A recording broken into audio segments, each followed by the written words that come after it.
Welcome to today's pop-up LinkedIn Live. I'm your host, Lynnaire Johnston. Thank you so much for joining us. Today, we're going to be talking about content and changes to content during 2024 with some new ideas, some tips and trends that you might like to watch out for.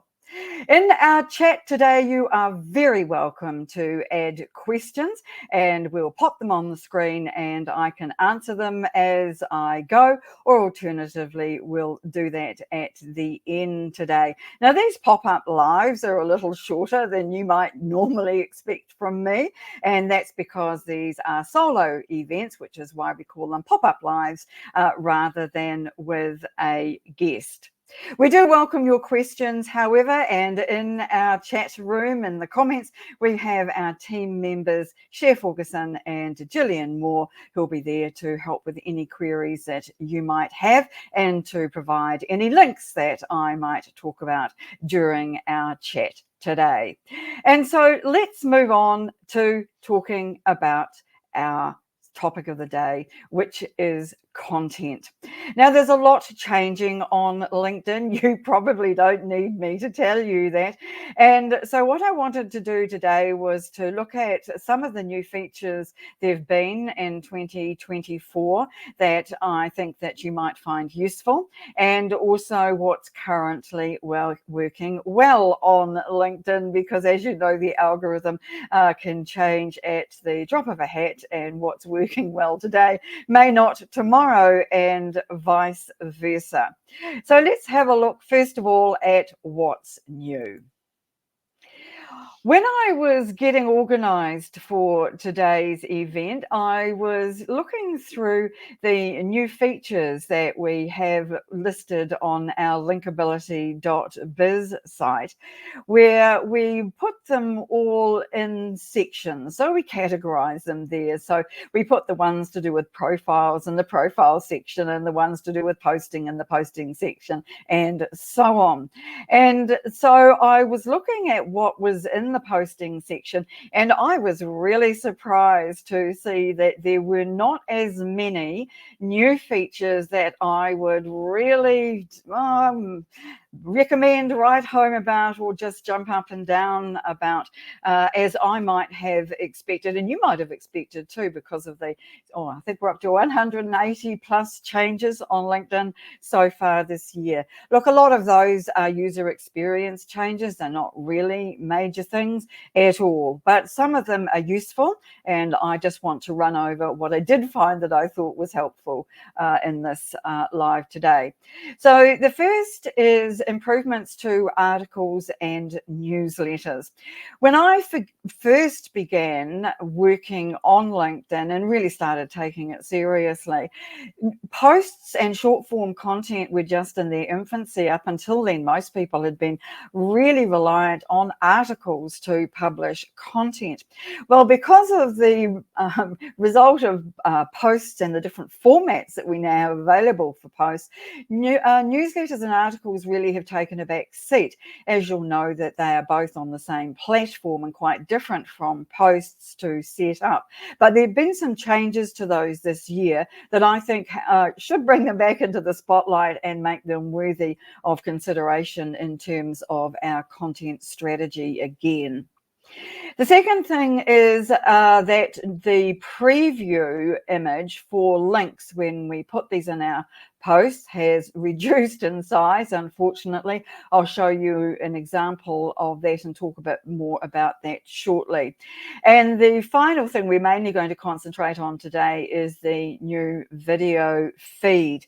Now, the feed itself has been around for a while, several months now, but the access to it has just improved dramatically in the last couple of weeks for most people. This is still in rollout, and you may not yet have this, but it is coming, and I am very pleased to say that it's going to be a great thing, I think, for all our content on LinkedIn. Let's go to the article platform for just a minute and have a talk about the changes that there have been to that this year. First of all, there have been some improvements to what you can embed into articles and newsletters. And what happens with that, as you can see from the image there, that when you embed a profile or a company page, that it will show nice and big and large across the screen when you put it into an article or a newsletter. And that is a link. So people can directly go to your company page or profile of the link that you've put in there, or the image that it shows up in there. And I think that's a really good way to be able to profile somebody really well. And it's much better than tagging them, because somebody then can see the person, the headline, a bit of detail about them, and then just click on the image and directly go to their profile. The second change in terms of articles this year is that comments can be more easily found. Until now, they sat at the bottom of the screen and you had to scroll through the article. Now, that's not a bad thing. Scroll or read through the article to reach the comments below.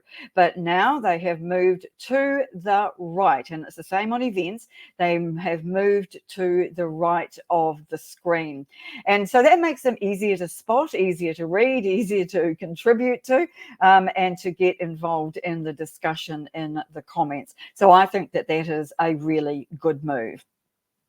Another change has been that tags in our articles and newsletters now have a blue background. That makes them stand out really well in the body of the text, and I really like that. If you're not going to embed those tags in the sense of the profile or the company page, then this is a good way to do it, is to just do an @ mention, as it's called, and it will come up in blue.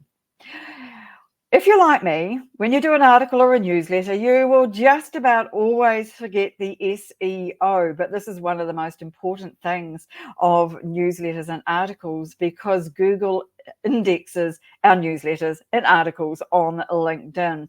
And if you want your article to have longevity, that is, to have it be seen and brought up into searches time and time again over weeks, months, and hopefully even years, then making sure that you've got good SEO in your article or your newsletter is a really good idea. And so you can do that from the settings button when you are in your article or newsletter, and you can change it retrospectively. If you put it up like I do all the time and then forget about it, go and have to go back and do it again, you can easily do that. So don't forget the SEO when you're doing your articles and your newsletters. I mentioned that the link preview size has changed. Now, when you put a link into a post, which LinkedIn doesn't like and really still does make sure that you don't get as wide a distribution as your post would otherwise have, then you will see that you can have an image. Now, when we first started with these, and that was earlier on in the year when they first launched this new display, they had a lovely, great big thumbnail image, as you can see on the right there. But recently they've changed that, and now we have a much smaller image that still has the same information on it, but it doesn't take up nearly as much room in the feed, and so therefore is harder to spot. Now, LinkedIn doesn't like us putting links into our posts simply because it takes people off the platform, and they do not want that. Of course, you can put your link into the comments below, and if it's not essential to your post, that's by far the best way to do it. But you will find there are times when you really do have to put the link into your post and you have no choice, and so you do want to make sure you've got a nice image to display here when it goes to that link. Now, the big news on LinkedIn for the last 2 or 3 weeks has been the new video feed. Well, not the feed itself, but the access point to it. Up until very recently, you had to hunt really hard to find it, and it was quite difficult. You had to scroll through your feed on the app, and then when you found a video, you had to tap on it to open the video, and if there was a prompt that said swipe up for more videos, that was your entry point. But not all videos were in the feed, and so that didn't work with all videos. So you had to really scroll through several videos often to find the access point. Now, however, that has all changed, and LinkedIn has made it so much easier. And when you go to your feed, you will see several posts down this prompt that says videos for you. You'll still have to tap on one of the videos in order to open the feed, but you can from there swipe up just like you do on TikTok and see the videos that are there. So it is much easier to find. If you can't find it yet on the app, that's because it hasn't yet been fully rolled out. And several people have been reporting to me that they don't yet have this. So in other words, you might still be waiting a little while, because don't forget, updates can take 90 days to reach you. So you might just have to be patient. But we are seeing a lot more videos in this feed now than we did at the beginning that are from people we want to hear from. So our first degree connections, people who we respect and admire, rather than just LinkedIn learning videos or those from big organizations or those that are being promoted. So all in all, we're very pleased to see that this new feed is working much better than it has been up until now. When you find a video on the feed that you are looking at, here's what you are going to see. You are going to see, as you normally would with the video in your desktop feed, you'll see the profile name, that's a person who put it up, their photo, very tiny but still there, and the first few words of their headline. You'll also see how many followers they have. You can see on the right of the screen that you can tell the number of likes, follows, and comments, and also the first few words of the intro post. So in other words, all the information that you would see in a video feed on the desktop is still here on this feed too. But here's where it gets complicated, and this is a mistake I have made, and you can see it very clearly in this image, is that we normally put the captions at the bottom of the videos, and guess what also displays there? All this information I just mentioned. So we're going to have to move our captions to the top. Now, we put our captions on first, and so you also still have the option of using LinkedIn's captions, but where they put them, I haven't yet discovered. So next time I'm putting up a video on LinkedIn, I will make sure that I put it right at the top, or those captions right at the top, just to see whether that helps first of all, and then I'm also going to check out to see where LinkedIn puts them as well. So all the information that you can see on a normal LinkedIn video post sits here in this new video feed too. I want to move on from what's new, because really that's the sum total of what I can tell you about for content so far this year. And I want to move on to what's working on LinkedIn for us all at the moment. And I wanted to share some numbers with you from our own experience. So what these are the engagement rate numbers on the posts that we put up onto my profile. Now, I haven't done engagement rate figures for our company page posts, because that probably won't interest you terribly much. You will probably be, like me, more interested in knowing what's working from personal profiles. Now, these are figures for the last 6 months, and they are worked out by a formula using the impressions, comments, reactions, and reposts, as well as the number of comments. So you can see here in this image that the lives for us have been doing the best, which is really interesting, at a 6.3% engagement rate. Close behind them are videos at 5.3%. And then we drop down into single image the links. So these are external links that I mentioned, and shares, which I think is really interesting, given that normally neither of these kinds of posts generally work terribly well, and multi-image posts. Now, earlier on in the year, we thought, and our own experience showed, that the multi-image posts and document posts were doing the best, but not anymore. They have been overtaken by these more popular ones, or ones that are persuading people to engage anyway. And let's face it, this is the best measurement that I think that we can be using. Impressions, of course, are just a vanity metric, as nice and all as they are when they're a nice big high number.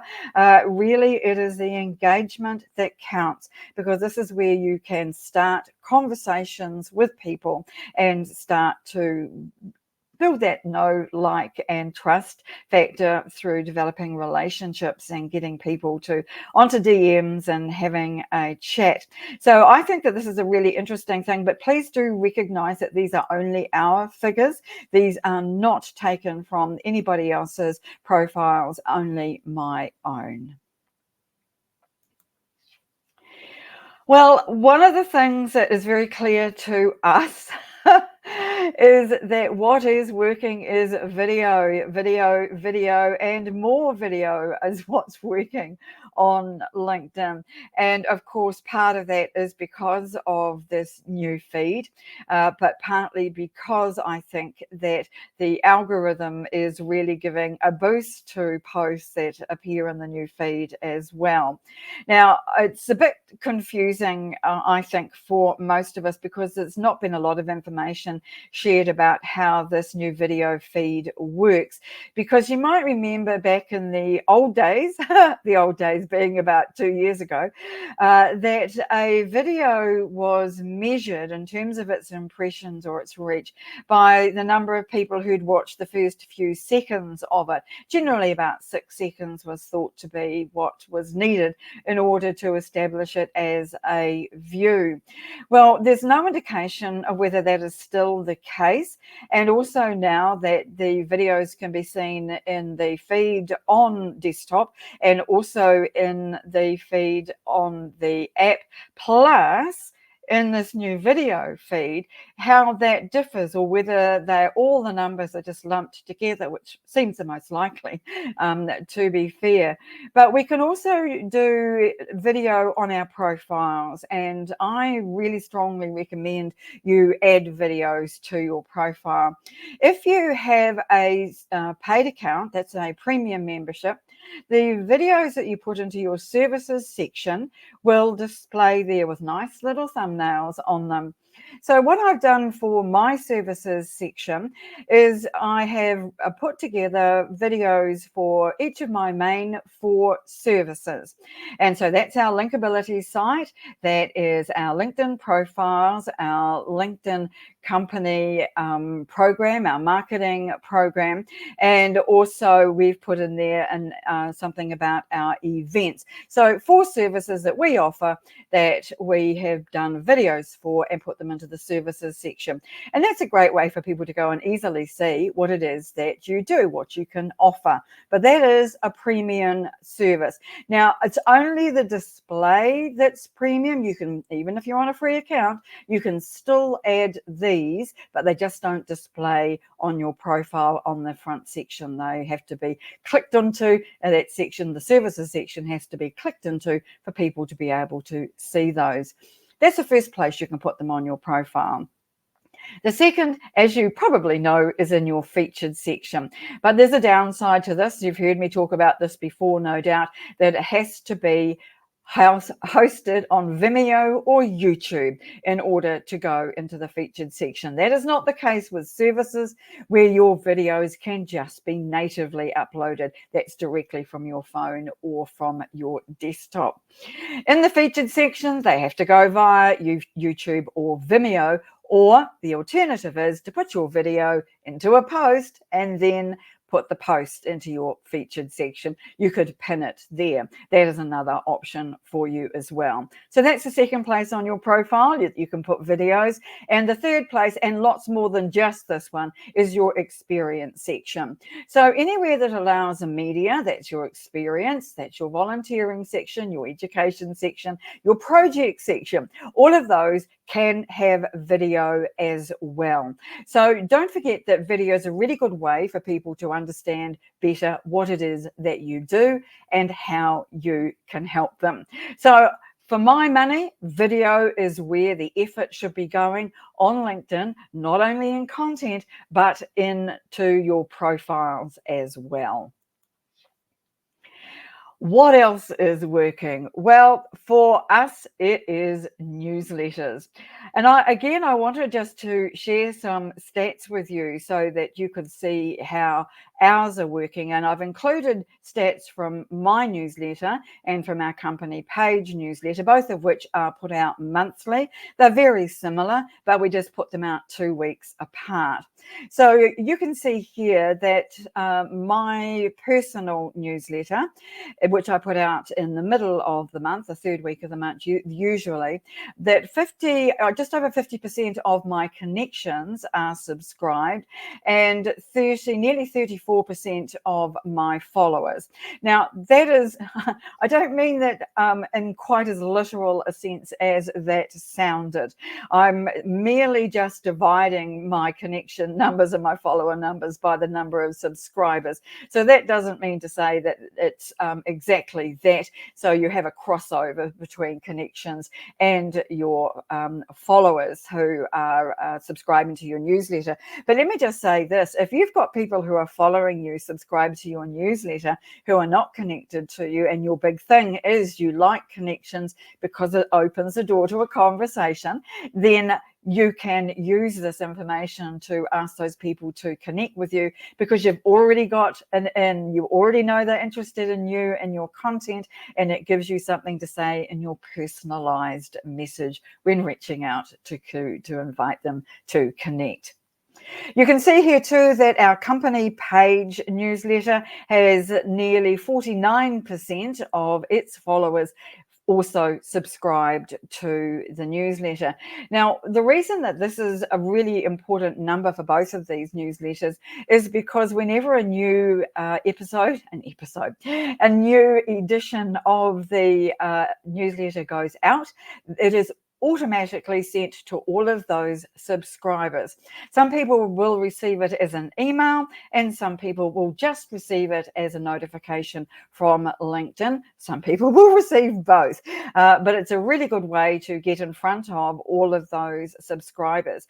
Now, when you first connect with somebody, they will automatically receive an invite to follow or subscribe to your newsletter. So it makes that whole process so much easier. So if you are not yet doing a newsletter, might I just suggest that, a bit like video, you give that a shot as well. Something else that's working really well for us is collaboration. Now, this is not the kind of collaboration where somebody gets in touch with you, they're a complete stranger, and they say, let's collaborate. And what they mean by that is they want to sell you something. This is not that kind of collaboration. This is the kind of collaboration where you and someone else you know on LinkedIn, and you trust them and they trust you, and you've got a good relationship, means that you can work together on putting content out in some form. Now, for us, that's often in articles and our newsletters, but often in articles. Because if you have people who are collaborating with you on an article, in other words, they might provide some content for an article, you can tag them, you can embed their profile as we saw earlier, and you can make them part of your article. And the more people that are involved in your article and are tagged, then the more people who are going to see it, because those people who are tagged are going to comment, and all their network, hopefully, or at least some of their network, is going to see it too, so that you can see when people do get involved, the engagement rate can be really, really high. And on the one that's on the screen there, this is one where our very good friend Gillian Whitney was involved. There was a 51% engagement rate. I mean, that's just crazy, isn't it? You certainly wouldn't get that all the time, but what that does show you is that is possible. And I'll tell you the secret to that particular one is that Gillian was really good at commenting or replying to all the comments that appeared actually on the article itself. And so if you want to do really well with your articles, then I recommend having other people involved in them in whatever way suits you. But definitely they might provide a video, they might provide an image, they might provide some text, as I say. But do make sure that the tags that you put into your articles and newsletters are genuine, by which I mean the people are relevant to your content, because if you just have a wall of tags of people who are irrelevant to your article or newsletter, those people will get very annoyed and untag themselves, which looks a bit awful, firstly, but also they will not comment. And that is where the gold is. The gold is where people are going to comment on your article or your newsletter, so that because they have got something to say. Now, I wanted to finish off today with just one more thing. At least I think this is the last thing I wanted to talk about today. And that is mainstream media articles about LinkedIn. In the last couple of weeks, I've seen these two, one from Bloomberg and one from The Guardian, talking about the problems that LinkedIn has. Now, in both cases, I am mystified as to why either news outlet thinks that these are stories that people should read, because in general, they're written by people who don't use LinkedIn or use it very well anyway, and quoting often people who are in the same boat. And also the stories aren't relevant. They're not what the news is all about on LinkedIn. The news should be about what LinkedIn is doing with its AI, and rather than the old chestnuts that LinkedIn is too much like Facebook. Now, it's been too much like Facebook since almost since it was invented, and that's just a nonsense story. People, yes, are telling more personal stories as it relates to their business, and I think that that works really well, and it's perfectly justified on LinkedIn, but there's no more or fewer of them than there have ever been, and it makes no sense to me that these big outlets are shouting it from the rooftops that LinkedIn's broken, it's not working, or it's not worth your time. I do not believe that for a minute, and I believe, if anything, LinkedIn is improving all the time, as this information that we've been sharing with you today will attest to, particularly given that what we've been talking about in terms of video. And so that wraps up what I wanted to talk to you about today. I did want to finish with a mention about our Linkability members site. It's free for you to try for 7 days over at linkability.biz, and we do hope that you'll check it out and see what content we have got there that can help you to leverage the power of LinkedIn to achieve your professional goals. Now, we do have a few comments here from people, but I will probably leave those and respond once we have finished today, because I did want to try and keep this down to a dull roar at half an hour. So I do appreciate your time today. Thank you so very much for joining us. I do hope that you will join us again next week when we have a LinkedIn audio event for you. Thanks so much for joining us. We'll see you soon. Bye for now.